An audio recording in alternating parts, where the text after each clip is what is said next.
Good evening everyone. हम लोग modern India पढ़ रहे थे और कल क्लास नहीं हो पाई। एक्चुअली कल बहुत सारे बच्चे सिलेक्शन वाले आए हुए थे, तो पूरा दोपहर शाम उनके साथ बैठे रहे, इसलिए क्लास नहीं हो पाई। कोई बात नहीं, टॉपिक को कंटिन्यू करते हैं। हमने एक फाइल कंप्लीट कर ली थी जिसमें हमने 1920 तक के असहयोग आंदोलन की बातचीत की थी और देखा था कि किस तरह से महात्मा गांधी नेशनल लेवल के एक बड़े लीडर बन गए। तो हम जो लास्ट पढ़ रहे थे वो 1921, ये नई वाली फाइल लगा दी, इसमें ऐड कर दी। ठीक है, 102 पेज हो गया था ना हमारा। ये देखो बेटा, लास्ट क्लास में जो मैंने तुम्हें पढ़ाया था, सुभाष चंद्र बोस ने गांधी जी के बारे में क्या कहा कि सुभाष चंद्र बोस जो हैं, ये गांधी जी, बोस कहते हैं कि गांधी जी जो हैं वो नेशनल लेवल पे ले आए। ये छोटे छोटे छोटे संगठन सिर्फ लोकल लोगों के बीच में फेमस थे, लेकिन गांधी ने एक देशव्यापी आंदोलन खड़ा कर दिया। ये कौन कह रहा है? सुभाष चंद्र बोस। मैंने उस दिन आपको कहा था सुभाष चंद्र बोस का मन जो था ना, वो बहुत ज्यादा रिस्पेक्ट रिगार्ड करते थे गांधी जी का, लेकिन उनके मत में भेद था। वो मतभेद रखते थे कि भैया, गांधी जी के सामने भी स्पष्ट अपनी बात पे अड़िग थे कि गांधी जी इस बात पे मैं आपसे सहमत नहीं हूँ। चाहे एज में गैप बहुत ज्यादा था, 28-30 साल का गैप था। गांधी जी का बर्थ ईयर है 1869 का और बोस का बर्थ ईयर है 1897 का।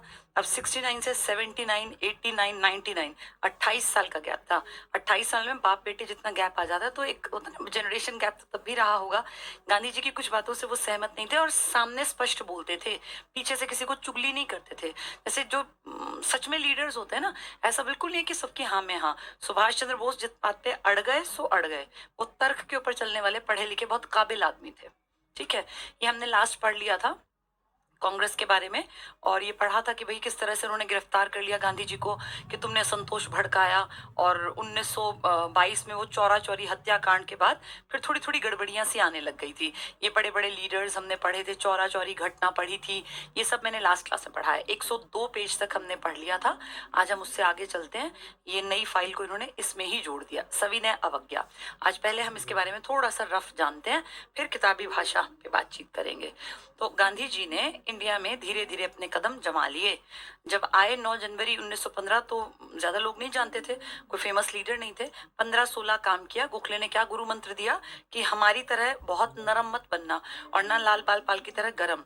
देश को चाहिए ऐसा नेता जो जरूरत पड़ने पे गरम दल की तरह गुस्से वाला हो और जहां जरूरत पड़े वहां नरम भी हो, लेकिन ना उतना नरम हो जितने उदारवादी और ना उतना गरम हो जितने की सो कॉल्ड, इनकी भाषा में उग्रवादी, हमारी भाषा में क्रांतिकारी। यानी लाल बाल पाल की तरह एकदम गुस्सा भी नहीं करना और ये अपना फिरोज शाह मेहता, दादा भाई नौरोजी की तरह बहुत काइंड हार्टेड बन के इन पे आंख बंद करके भी विश्वास मत करना। तो गांधी जी इन बातों से सहमत होके कि हाँ, बीच का रास्ता निकालना पड़ेगा, धीरे धीरे काम शुरू किया। सबसे पहले चंपारण में, फिर अहमदाबाद में, फिर खेड़ा में लोकल लेवल पे पहले एक लीडर बने। फिर फर्स्ट वर्ल्ड वॉर में अपने इंडियंस को गांधी जी ने पहले ही कहा था कि तुम मदद कर दो, बाद में ये तुम्हें आजादी दे देंगे जितनी जरूरत है। लेकिन गांधी जी की आंखें खुली, 1918 की कोई आजादी नहीं। मुसलमानों की आंखें खुली कि भैया, तुर्की के खलीफा को अपदस्थ कर दिया, हमें ये क्या माने। तुर्की से बड़ा तो खलीफा से बड़ी पोस्ट ही नहीं थी पूरे इस्लाम धर्म में। किसी भी राजा महाराजा को खलीफा से ऊपर कोई नहीं था, सब परमिशन से काम करते थे। तो यहाँ के मुसलमान, गांधी जी और हिंदुओं को फील हुआ कि शायद बेवकूफ बनाया गया, इतने दिन तक आंखों पे पर्दा डाल के रखा और अंग्रेज ऐसे बिल्कुल नहीं है जैसे वो दिखाते थे। अब सबको एक वैक्यूम था कि एक लीडर मिल जाए जिसकी सब माने। गांधी जी ने इसी समय का फायदा देखा और पहले खिलाफत कमेटी में पहुंच गए। इसका अंग्रेजों के खिलाफ जो मुसलमान थे, उन्होंने इनको खिलाफत कमेटी का हेड बना लिया। फिर उसी के साथ साथ चला दिया असहयोग। असहयोग का विचार 1909 में हिंद स्वराज की किताब में भी गांधी ने लिखा था। मैंने आपको बताया था, साउथ अफ्रीका बहुत इंपॉर्टेंट, 1909 हिंद स्वराज, ये बुक का नाम है। गुजराती भाषा में लिखी गई थी। अफ्रीका में जब गांधी जी रहा करते थे, 1915 में आए थे ना वापस, उससे पहले ही, कि 1 साल तक अगर इंडियंस इनके काम ना करें तो सब ठीक होगा। गांधी जी ने सब बहुत सारे अच्छे अच्छे काम किए छोटे छोटे लेवल पे। अब ये नेशनल लेवल का बड़ा आंदोलन था, असहयोग आंदोलन। और गांधी जी की बात मान के स्टूडेंट्स ने स्कूल जाना बंद कर दिया, कॉलेज बंद कर दिए, वकीलों ने वकालत छोड़ दी, लोगों ने नौकरियां त्याग दी। एक तरह से पूरा देश एकता के सूत्र में गांधी जी ने पिरो दिया। लेकिन जल्दी ही, अच्छा, गांधी जी अकेले डिसीजन मेकर नहीं थे, कांग्रेस की अध्यक्षता जो करता था वहां ये अपनी बात रखते थे। और याद करो, इन्होंने 1 अगस्त को कहा था, लेकिन फिर उस दिन तिलक की डेथ हो गई। फिर ये प्रॉपर तरीके से जब कांग्रेस ने भी हाँ की कि हम भी राजी हैं, 1920 का दिसंबर था, और बैठकें हुई थी ना, विशेष सत्र हुआ था और वैसी वार्षिक बैठक हुई थी। तो इससे फिर इसके बाद ये प्रॉपर चला 1 साल। लेकिन 1922 आते आते फरवरी में गांधी के साथ वो घटना, गांधी जी ने चौरा चौरी के बाद इसको वापस ले लिया।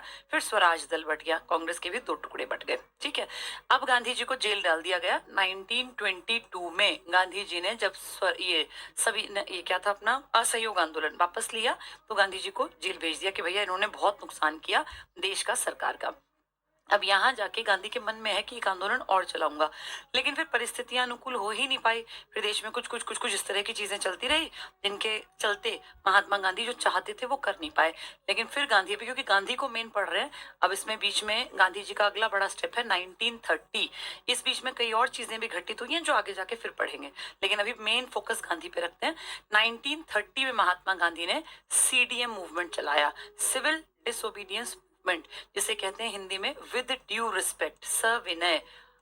डिसोबीडियंस अवज्ञा, योर्स ओबीडियंटली लिखते थे ना, आपका आज्ञाकारी। सविनय अवज्ञा मूवमेंट होता है आंदोलन, तो इसी को इंग्लिश में कहा गया सिविल डिसोबीडियंस मूवमेंट। यानी जनता चलाएगी, बात नहीं मानेगी, कोई क्राइम नहीं करेंगे, बस आपकी गलत चीजों को नहीं मानेंगे। जो आपने गलत चीजें हमारे ऊपर थोप दी, कानून बना दिए, उनको हम डिसोबे करेंगे। इसी का नाम था सिविल डिसोबीडियंस मूवमेंट। जनता चलाने वाली थी, लेकिन विद ड्यू रिस्पेक्ट आपकी बात नहीं मानेंगे। हम रिस्पेक्ट आपकी करते हैं, अगर हम सिर्फ कहें ना अवज्ञा नेगेटिव है, भाई क्यों नहीं आज्ञा मान रहे, अवज्ञा कर रहे हैं, बदतमीजी कर रहे हैं, लेकिन पहले वर्ड लिखा सविनय, विद ड्यू रिस्पेक्ट, आपकी गलत चीजों को नहीं मानेंगे, ना बदतमीजी करेंगे, ना कहीं मार काट मचाएंगे। गांधी ने इसकी शुरुआत अपने आप से की कि पहली शुरुआत मैं करूंगा, और गांधी 1 प्लस इनके पीछे 78 अनुयायी। आप सबको ये पता है, गांधी जी पैदल दांडी यात्रा, दांडी मार्च गांधी ने किया था, जिसमें गांधी ने साबरमती आश्रम से पैदल चलना स्टार्ट किया। सब कुछ प्री प्लान था। इनफैक्ट 78 लोगों की जो लिस्ट तैयार की गई थी, इन सबके नाम भी लिखे गए थे। ऐसे नहीं कोई भी आएगा शुरू कर देगा यात्रा। जहां से स्टार्टिंग पॉइंट था, वहां के 78 आदमियों को by name by face Gandhi ji जानते थे। एक गांधी आगे, उनके पीछे 78 अनुयायी। पैदल चलना स्टार्ट करना था, और सब कुछ प्री प्लान था। कैसे कि हम लोग आश्रम से पहला दिन चलना शुरू करेंगे। आश्रम है साबरमती, गुजरात में। साबरमती नदी के किनारे है ना, तो इसलिए साबरमती आश्रम। और यहाँ से चलते चलते चलते चलते हम लोग दांडी या डांडी नाम की जगह पहुंचेंगे, सेम गुजरात में। तो एक ही स्टेट अगर आज देखें तो साबरमती आश्रम से दांडी की यात्रा, अगर आप किलोमीटर्स में निकालते हैं, मील में निकालते हैं, तो अलग अलग है। 240 माइल्स, और 1 माइल में किलोमीटर ज्यादा होते हैं, तो लगभग ये 390 किलोमीटर तक चले महात्मा गांधी। और उनके पीछे स्टार्टिंग हुई थी 78 लोगों से। फिर गांधी जी का सब कुछ रोड मैप पहले से था कि गांधी जी आज भाई 10 मील चल के यहाँ पहुंचेंगे, कल 10 मील चल के 5 मील चल के यहाँ। पहले से प्री प्लान था कि ये जगह, जैसे मैप में ना पहले से मैपिंग कर ली थी। और जैसे जगह जगह कि भाई यहाँ रुकना है, यहाँ रुकना है, यहाँ रुकना है। डेज फिक्स थे, टाइम फिक्स था। ऐसा क्यों किया गांधी ने? ताकि लोगों को पहले से पता हो कि भैया आज महात्मा गांधी जी, मान लीजिए हम हैं, आप कहीं रहते हैं, आपको पता हो कि भाई मेरे घर से आज 70 किलोमीटर दूर गांधी जी रुकने वाले हैं। तो गांव के लोग जो इंटरेस्ट लेते थे ना, भाई गांधी जी के ऊपर विश्वास करते थे, वो सुबह सुबह अपना गाँव से बैलगाड़ियों में और ऐसे चल पड़ते कि भाई रास्ते में गांधी जी से मिल के आएंगे, उनसे बातचीत करेंगे। अब ऐसा तो है नहीं कि कुछ 24 घंटे चलेगा। एक आदमी टाइम लाइन बना के, भाई सुबह हम लोग 5 बजे चलने स्टार्ट होंगे, 9 बजे तक चलेंगे, तो जितना चला जाएगा। या मान लो 5 से 7 चलेंगे, आधे घंटे कहीं रुकेंगे किसी गाँव में, फिर 7:30 से 9:30 तक चलेंगे। दोपहर में तो चलेंगे नहीं, अब भरी धूप में कोई क्यों 1 बजे चलेगा, रेस्ट कर लेंगे कहीं। अच्छा, गांव के लोग क्या करते, जिस जगह उनका पॉइंट होता, भाई आज यहाँ गांधी जी का स्टे है, तो गांव के गांव ना इकट्ठे होके, और जितने लोग साथ, शुरुआत हुई थी 78 से, फिर क्या हुआ, रास्ते में किसी गांव के 10 लोगों ने कहा हम भी गांधी जी के साथ अंत तक जाएंगे, इकट्ठे हो गए। अगले गांव में फिर 25 लोगों ने कहा हम भी जाएंगे, इकट्ठे हो गए। तो वो भीड़ जो 78 की थी ना पहले गांधी के पीछे, वो 78 से 100 की, 100 से 200 की, 200 से 400, फिर 800, फिर ऐसे बढ़ती चली गई। सैकड़ों लोग इकट्ठे हो गए, और फिर देखते देखते हजारों की संख्या हो गई। जहां जैसे राहुल गांधी ने नहीं किया था, अभी आपको याद हो, भारत जोड़ो यात्रा, तो देखो राहुल के साथ साथ पीछे भीड़ हर जगह से इकट्ठी। वो सेम लोग थोड़ी ना तमिलनाडु से, कन्याकुमारी से वहां तक गए थे, कश्मीर तक, लेकिन जहां जाते थे वहां के लोकलाइट्स इकट्ठे होते। कुछ लोग तो हमेशा हमेशा चलते हैं स्टार्टिंग से एंड तक, बीच बीच में लोग जुड़ते रहे। जैसे राहुल गांधी हरियाणा आए तो बहुत सारे हरियाणा के जो मेन मेन कांग्रेस के लोग थे वो साथ, तो पूरा एक कारवां हो जाता है। फिर मान लो वो रुक गए, पंजाब गए, तो पंजाब में जो कांग्रेस के थे वो इकट्ठे, हरियाणा वाले यही रुक गए, कुछ लोग साथ जुड़ गए। तो ऐसे ही उस टाइम पर यात्रा थी जिसमें लोग, अब आप इमेजिन कर सकते हैं, कोई सोचे मैं कंपैरिजन कर रही हूँ, कंपैरिजन नहीं कर रही, आपके सिर्फ समझ बनाने के लिए बता रही हूँ कि ऐसे कुछ लोग होते हैं जो लंबे चलते हैं, और कुछ लोग सिर्फ उस एरिया विशेष में, भाई 50 किलोमीटर तक हम चलेंगे फिर हम अपने घर आ जाएंगे। तो ऐसे वो कभी हुजूम बड़ा दिखता, कभी छोटा, फिर बड़ा, फिर छोटा। इस तरीके से महात्मा गांधी का सब कुछ प्री प्लान था, और ये जैसा प्लान था उस हिसाब से चला। तो डिसाइड क्या किया गया कि भाई 12 मार्च से चलना शुरू करेंगे। अब आप मौसम के बारे में अगर जानते हैं, आप फील करेंगे 12 मार्च को मौसम ठीक ठाक होता है। 12 मार्च से अगर कोई आदमी वॉक करना शुरू करे तो बहुत गर्मी नहीं होती, बहुत सर्दी नहीं होती। जैसे कोई जनवरी में यात्रा करेगा तो ठंड लगेगी, लोग कम आ पाएंगे, धुंध है। 12 मार्च में ना तो धुंध की दिक्कत है और ना बहुत ज्यादा भयानक गर्मी की। और आज से आप इमेजिन करो, लगभग 100 साल पुरानी बात है, आज 2030 आने वाला है, भाई 25 आने वाला हो गया 5 साल बाद। अब उस टाइम 1930 है, तो 100 साल पहले प्रदूषण भी कम था, इतना भयानक प्रदूषण नहीं था, इतनी भयानक गर्मी भी नहीं थी, क्योंकि अब तो ये एसी, सीएफसी और ये सब चीजें ज्यादा हो गई। तो 12 मार्च से चलना शुरू हुए, और चलते चलते चलते चलते डिसाइडेड था 5 अप्रैल तक हम शाम तक पहुंचेंगे अपने डेस्टिनेशन पे। यानी 12 मार्च को साबरमती से निकलेंगे और 5 अप्रैल को दांडी पहुंच जाएंगे। ये कितने दिन हो गए अगर आप इसको गिनेंगे ना, तो ये 24 दिन निकल आएंगे, 24 डेज निकल आएंगे। रोज का सफर तय करना है 10 मील का। कितने मील कवर करने हैं? 240। अगर 24 दिन में 240 मील कवर करने हो तो 10 मील रोज का चल लो, भाई टारगेट जो आपका अचीव हो जाएगा। 240 हो गया ना, ये आप इसको मल्टीप्लाई कर दो, 240 माइल्स।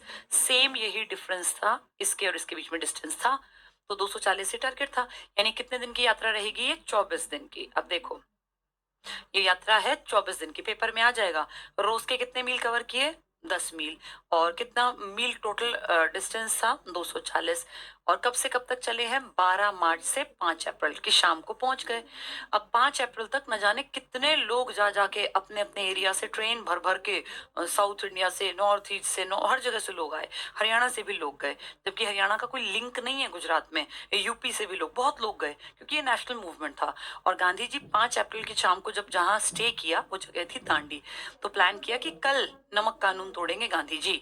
नमक कानून क्या था? अंग्रेजों ने नमक कानून बनाया था और कहा था कोई भी इंडियन नमक नहीं बनाएगा, नमक हम बनाएंगे, हम मतलब अंग्रेज बनाएंगे। उस नमक को आपको खरीदना पड़ेगा, क्योंकि घर में हर चीज में नमक इस्तेमाल होगा, और नमक के कानूनन जो कोई गड़बड़ तरीके से बनाएगा तो कानूनन उसके ऊपर केस होगा, या उसके ऊपर सजा का प्रावधान था। कानून के तहत इन लोगों ने क्या करवाया? टैक्स लगा दिया।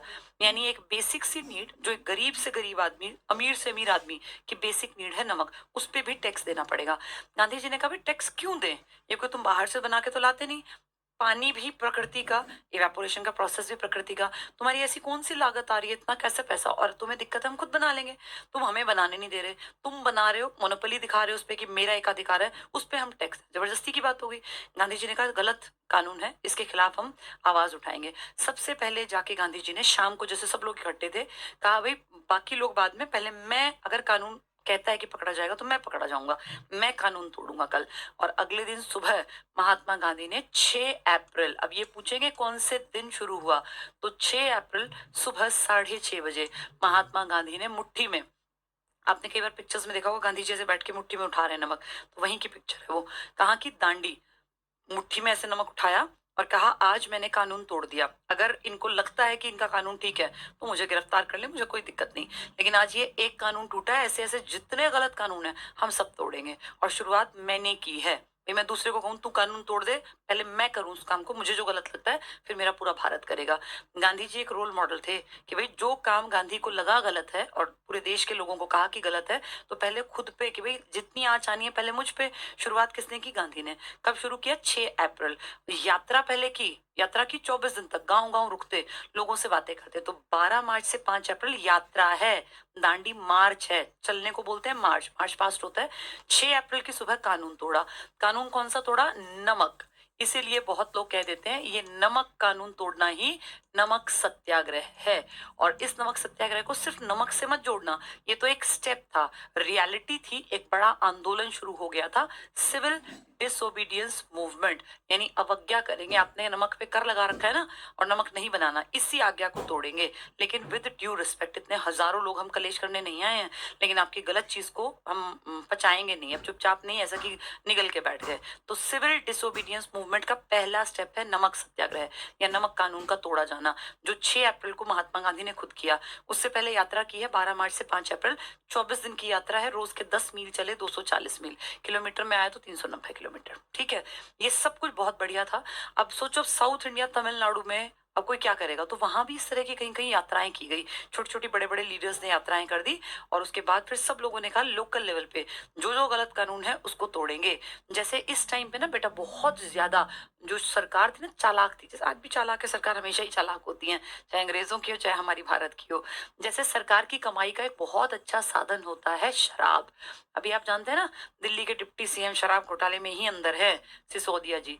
शराब में बहुत मोटी कमाई है, और शराब की कमाई कभी भी खत्म नहीं होगी, क्योंकि ये एडिक्शन है, आदत है। और इस आदत में जो एक बार घुस गया तो वो बढ़ा सकता है, वो खत्म नहीं कर सकता। बहुत कोई विरले लोग होते हैं जो शराब की लत लगने के बाद उसको छोड़ पाए। अब आप सोचो, अगर देश सच में किसी का भला चाहता हो, अपने घर में कोई माँ बाप अपने 18 साल के बच्चे को लाके कभी कहता है कि ले बेटा शराब पी ले? नहीं कहता ना। सरकार पिता समान मानी जाती है, कि जनता उसकी संतान है। हमारी सरकारें, अब मैं इस गवर्नमेंट के खिलाफ नहीं बोल रही हूँ, हमेशा से सरकारें प्रमोट करती रही हैं हमेशा नशे को। क्या सरकार नहीं जानती कि कहाँ कहाँ खुला नशा बिकता है, कहाँ कहाँ ड्रग्स बिकते हैं? सरकार से ज्यादा, पुलिस से ज्यादा ये बातें कोई नहीं जानता।